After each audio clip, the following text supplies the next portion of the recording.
Fashion designer Filippo Sorcinelli plays with erotic and religious motifs in his work. On Instagram, the 49-year-old Italian is often seen topless. At first glance, the designer and artist doesn't look like someone who makes liturgical vestments and accessories for church dignitaries, but more like a hipster or rapper. Yet Pope Francis wears Sorcinelli's robes and Benedict XVI did before him. Does this extravagant artistry fit in with the strict rules of the Catholic Church? Sorcinelli, I don't have direct contact with the Pope. Yes, says Filippo Sorcinelli in his story in Rome between vestments and with church music playing in the background. Being religious in this job is fundamentally important for this work. At the same time, however, he also needs to be able to live out his artistic freedom in order to be creative. There have already been examples of this symbiosis of art and religion in the past. Sorcinelli mentions the Baroque artist Michelangelo Merisi da Caravaggio, for example, who found a balance between the rules of the church and creativity. According to the fashion designer, certain rules are in the nature of things. This is part of the liturgy. The liturgy is made up of rules and these must strictly be observed. But none of this restricts the creativity of the artist. It is precisely this interplay, this supposed opposite, that make up his work. Because he lives his homosexuality openly, Filippo Sorcinelli is hated and loved at the same time. He came to his craft by chance.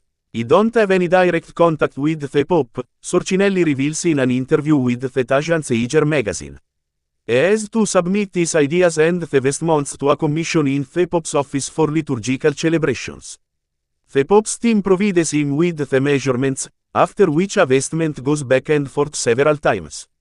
The process is a little cumbersome, but not an obstacle, because vestments are airy, says Sorcinelli. From organist to fashion designer.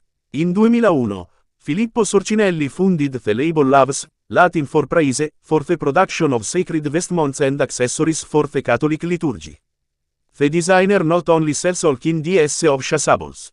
The famous mitre head covering badges, veils and bags as well as embroidered Gospels liturgical books can also be purchased in the stores in Rome, Mondolfo and Sant'Arcangelo di Romagna near Rimini, where his studio is located. Sorcinelli came to Rome at a young age to study organ at the Pontifical Institute of Sacred Music. A friend then asked him to create the vestments for his ordination to the priesthood. Other church people and ultimately the Vatican took notice of him. In 2008, he made his first vestment for Pope Benedict. Since making vestments for an Italian bishop, who is now a cardinal, he has been hired by the Vatican at irregular intervals. In 2008, he made his first vestment for Pope Benedict. In 2013, he designed the clothes worn by Pope Francis at his inaugural Mass. In total, he tailored a dozen vestments for each of the two popes.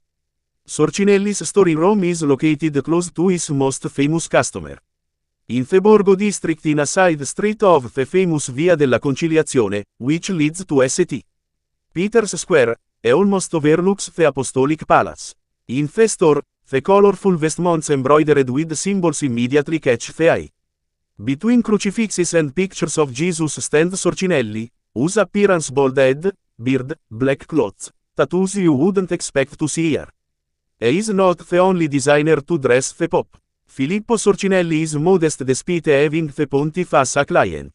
The fact that he is referred to in the media as the Pope's tailor or designer naturally makes him proud. But it is important to him to emphasize that he also outfits other church people. And he not the only designer to dress the Pope. But he is probably the most conspicuous. On social networks, the 49-year-old often appears half-naked and lolling on the sofa or in bed. The fashion designer doesn't understand why such photos and his appearance in general should be a contradiction for many people. It's not scandalous. I'm a free and normal person.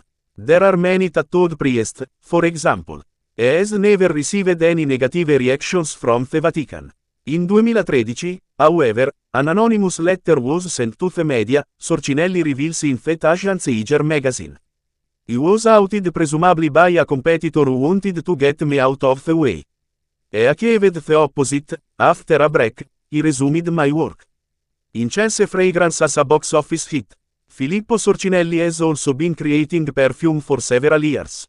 He calls it scent tailoring. The bestseller is the incense line.